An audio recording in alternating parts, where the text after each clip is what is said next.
les règles de YouTube ont changé. Afin que cette vidéo soit mieux référencée, n'hésite pas à t'abonner à la chaîne et à mettre un like. Merci. Bonjour YouTube. Aujourd'hui, j'ai décidé de te faire une vidéo explicative de celle que j'ai faite la semaine dernière. Donc je t'invite tout de suite à regarder la vidéo que j'ai faite la semaine dernière sur tout ce qui concerne la manipulation des foules et surtout comment les politiques s'en servent pour pouvoir contrôler justement les institutions et pouvoir contrôler les peuples. Donc je te la mettrai dans la description juste en dessous et certainement aussi dans le coin en haut à droite pour toi. Et donc tout de suite je vais t'expliquer quelle est cette technique et comment on peut s'en servir et surtout ce que ça fait dans notre cerveau pour qu'on soit si docile après avoir entendu ça. Alors le nom de cette technique est tout simplement la machine à phrases.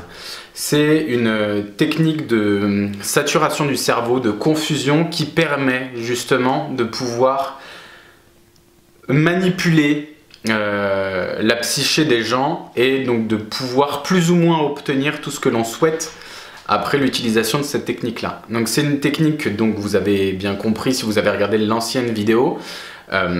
C'est une technique qui est très utilisée par les hommes politiques de manière générale, de tout pays et même de toute institution. Vous allez avoir aussi énormément les patrons des entreprises ou toutes les personnes qui vont avoir un minimum de management dans leur travail de manière générale vont souvent utiliser cette technique sans même spécialement la connaître parce que c'est pas quelque chose qui s'apprend mais c'est quelque chose qui est disponible pour tout le monde. Donc en fait on l'a tous mais on ne sait pas spécialement comment s'en servir.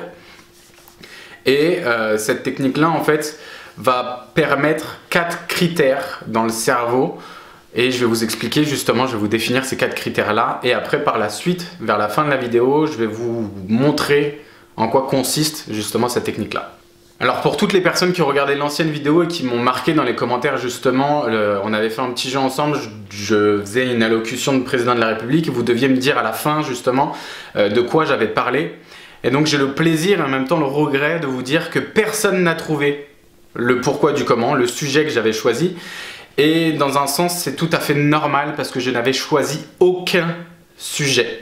Si vous regardez une nouvelle fois la vidéo, vous allez vous rendre compte que je parle de tout et de rien et qu'au final je n'avais choisi aucun sujet. Et c'est l'une des premières choses que va permettre cette technique là, c'est vu qu'on va saturer le cerveau et qu'on va utiliser de la confusion, cela va permettre justement aux personnes qui vont être, aux interlocuteurs, donc les personnes qui vont se retrouver juste en face, quand on va leur demander leur avis, en fait ce qu'ils vont nous dire ça va être leur projection, ça va être leur préoccupation.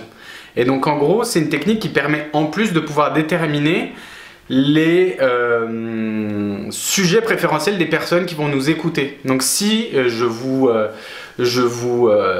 parle de blanc, je vous parle de froid, je vous parle de montagne, je vous parle de sapin, alors beaucoup de personnes d'entre vous, vous allez avoir le mot neige qui va apparaître dans votre tête et vous allez vous dire ben, le froid, le blanc, la montagne et les sapins, ben, c'est le champ lexical de la neige. Et donc pour le coup ça va vous faire penser à la neige. Mais à aucun moment j'aurais dit neige. Et donc pour le coup ça va permettre justement, lorsque moi je vais vous poser la question, moi je vais vous demander mais de quoi je suis en train de parler.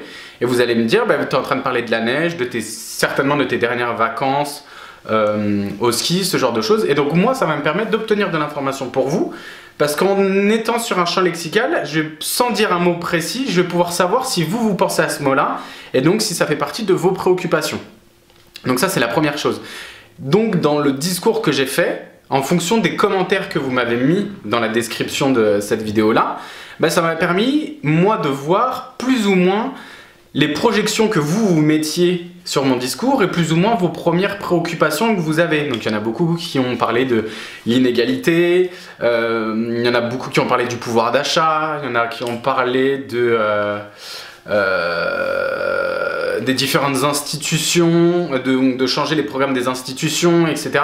Donc c'est super intéressant parce qu'en fait au final vous avez tous raison parce que vous venez projeter votre état d'esprit et vos envies dans le discours. Donc pour une personne comme moi qui fait ce discours-là, ben en fait j'ai tout bon parce que j'ai forcément parlé à une partie de votre inconscient qui a pu s'exprimer après par la suite dans les commentaires. Donc si on devait définir à quoi sert la machine à phrase sert principalement à faire ce genre de choses. Et là, tout de suite, je vais vous définir les 4 éléments qui permettent d'amener ce résultat-là. Donc la toute première étape de la machine à phrase, c'est que ça permet de capter l'attention, pardon, et non pas l'intention, ça permet de capter l'attention de notre interlocuteur. En gros, le cerveau, comme je vous l'ai dit plusieurs fois dans les différentes vidéos, il va fonctionner par association d'idées. Et lorsqu'on va être amené à lui dire des phrases très généralistes, sans spécialement être précis, le cerveau ne sait pas spécialement quoi faire. Il est un peu comme dans du brouillard, il est un peu comme dans du flou, et automatiquement, il va devoir faire des associations d'idées. Mais pour pouvoir faire des associations d'idées avec ce que vous êtes en train de dire, il est obligé de se concentrer encore plus, donc d'obtenir encore plus d'attention sur ce que vous dites, parce qu'il va certainement se dire bah là pour le moment je comprends pas trop ce qui se passe, mais il y a un moment, il y a un mot où je vais pouvoir savoir de quoi la personne est en train de parler, donc je vais pouvoir me raccrocher à ça. Et vu qu'il est tout le temps dans l'attente du mot le plus important ou du mot principal qui va arriver, eh ben la focalisation, l'attention, la concentration va se multiplier, va devenir de plus en plus grande. Et donc ça c'est le premier effet de levier de la machine à phrase, c'est que ça permet justement de capter l'attention de la personne qui est en train d'écouter. Et on l'a vu après pour obtenir justement ces différentes préoccupations, etc. Mais la première chose, le premier levier qui va être déverrouillé, c'est capter l'attention de la personne qui est en train de nous écouter. Le deuxième effet de levier que l'on va avoir, c'est que ça plonge l'interlocuteur dans un état d'introspection interne. C'est-à-dire que à partir du moment où on va vous dire des phrases générales qui n'ont pas spécialement de but précis et que vous êtes obligé de capter et d'avoir de l'attention sur ce qui est en train de se passer, intérieurement, vous allez vous poser des questions, de vous dire est-ce que ce mot-là fait écho à ce que je vis? Est-ce que ce mot-là peut dire quelque chose pour moi? On est obligé de se raccrocher à quelque chose et pour pouvoir cette chose-là, on est obligé de partir dans une introspection pour se demander si je dis le mot institution, pour certains d'entre vous, ça voudra dire une chose, mais pour plein d'autres personnes, ça voudra dire plein d'autres choses différentes. Et donc, à partir du moment où on commence à saturer un peu le cerveau, qu'on commence à l'emmener dans plein d'endroits différents, sans jamais être précis, la personne va être obligée de faire un retour sur elle-même pour pouvoir essayer de capter une chose à l'intérieur, pour pouvoir agripper la connaissance qui est en train d'être donnée. Donc ça, c'est le deuxième effet de levier qui est très important. Parce qu'à partir du moment où votre attention a été captée et que vous la retournez en termes d'introspection pour vous, ça va commencer à décaler votre état de conscience et je pense que vous savez déjà où je vais en venir. Le troisième effet de levier de la machine à phrase, c'est que ça va contourner l'esprit critique. À partir du moment où on vous parle de quelque chose de précis, vous allez pouvoir critiquer cette chose-là parce que vous savez concrètement de quoi on parle. Si on parle de quelque chose de général, vous ne pouvez plus faire cette chose-là. À la limite, le seul esprit critique que vous pourrez avoir, c'est que vous allez avoir la sensation qu'on n'est pas rentré dans le précis, et donc vous allez avoir une critique qui va être générale, mais vu que votre cerveau ne va pas aimer ne pas avoir d'association d'idées à faire, il va vous faire des projections, donc votre cerveau émotionnel va mettre des projections là-dessus, et donc votre cerveau rationnel ne va plus pouvoir critiquer ce que vous avez dit, parce que vous vous serez forcément reconnu au moins dans une des phrases ou au moins dans un des sens ou dans un des groupes que la personne a parlé. Et donc, ça va contourner l'esprit critique et à partir du moment où on contourne l'esprit critique et qu'on est d'accord avec ce que la personne est en train de dire, on ne peut plus faire machine arrière et on ne peut plus vraiment critiquer ce qui est en train de se passer. Le quatrième effet de levier, et c'est pour moi l'un des plus importants, c'est que ça va plonger la personne dans un état de transe hypnotique. Alors le mot transe généralement fait peur, vous inquiétez pas, c'est rien de fou, c'est juste que ça va commencer à décaler votre état de conscience. C'est-à-dire que le cerveau va avoir beaucoup de choses à gérer parce qu'il ne sait pas quoi faire de ce que vous êtes en train de dire. À partir du moment où vous êtes dans cet état d'esprit-là, que vous avez focalisé votre attention sur ce que la personne était en train de dire, que vous n'arrivez pas à trouver spécialement de sens auquel vous raccrochez, vous allez faire une introspection sur vous pour essayer de trouver des choses à venir associer à ça. Si vous y arrivez, l'état de conscience est forcément décalé parce qu'on va parler de choses qui vous concernent. Donc vous allez vous sentir compris, vous allez vous sentir écouté. Donc automatiquement, vous allez vous sentir mieux, vous allez augmenter l'attention vers la personne. Donc votre état de conscience va commencer à se décaler légèrement. Mais vous allez toujours être dans la confusion et dans la saturation parce que vous ne comprenez toujours pas ce qui se passe. Donc ça, c'est la première chose. Maintenant, dès qu'on commence à décaler l'état de conscience, ça va permettre justement d'augmenter la suggestibilité de la personne.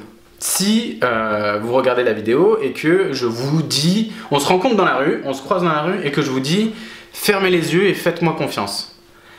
Très peu de personnes le feront, surtout si vous ne connaissez pas la personne qui vous dit ça. Donc on peut dire que là, votre état de suggestibilité est quasiment nul. Par contre, le fait que vous soyez là en train de m'écouter depuis le début de la vidéo montre que vous êtes assez suggestible, parce que vous n'avez pas décidé de couper cette vidéo et vous avez besoin d'écouter ce qui va arriver par la suite. Et donc le fait d'utiliser la machine à phrases va justement décaler votre état de conscience, va utiliser la confusion et la saturation pour pouvoir vous rendre plus suggestible. Et à partir du moment où vous l'êtes, c'est là où les politiques ou les personnes qui vont manipuler les foules, qui vont manipuler les cerveaux, qui vont manipuler des gens, vont pouvoir vous mettre une suggestion que vous allez accepter parce que le cerveau étant en totale confusion, vous allez lui donner quelque chose de très précis et donc le cerveau va venir se raccrocher sur cette chose-là. Et c'est un petit peu ce que moi j'ai essayé de vous faire dans la fin de la vidéo, quand à la fin de mon allocution, je vous dis de prendre le temps d'être curieux et de souscrire à un abonnement.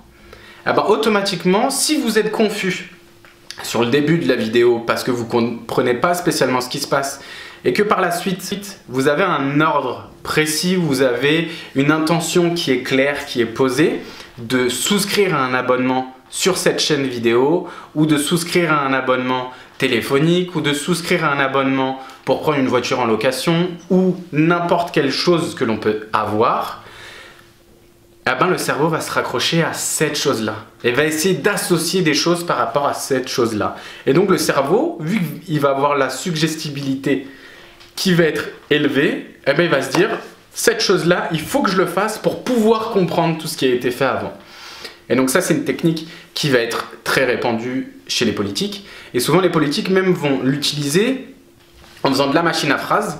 Et dans cette machine à phrases, vont vous faire peur, vous faire peur, vous faire peur, vous mettre de la tristesse, vous mettre des émotions qui vont être de base plutôt négatives parce qu'elles vont être très fortes. Et le cerveau, vu qu'il ne veut plus pas vivre et ne veut plus vivre ce genre d'émotions-là, va essayer de faire des associations d'idées très rapides avec ça. Mais sauf que eux, ils vont rester dans le vague, et puis ils vont vous dire des choses qui vont faire peur, etc., etc. Et puis bizarrement, la suggestion qu'ils vont vous donner, ben, ça va être la solution, ça va être la réponse aux peurs qui viennent de vous créer. Le terrorisme, les banlieues, le chômage, le pouvoir d'achat, etc., etc. Et puis à la fin, il y a une nouvelle loi, une nouvelle solution, et donc vu qu'on a peur, on est dans un état d'angoisse, eh ben on va se raccrocher à la solution qu'ils nous donnent. Mais si on y réfléchit rationnellement, c'est pas souvent la meilleure solution qui existe. Et donc c'est comme ça que les politiques, généralement, vont utiliser cette technique-là. Donc là, on a vu les 4 points qui permettent les 4 effets de levier de la machine à phrases. Et maintenant, je vais vous montrer, alors je vais essayer de l'incruster en termes d'image pour que vous voyez à quoi ça ressemble.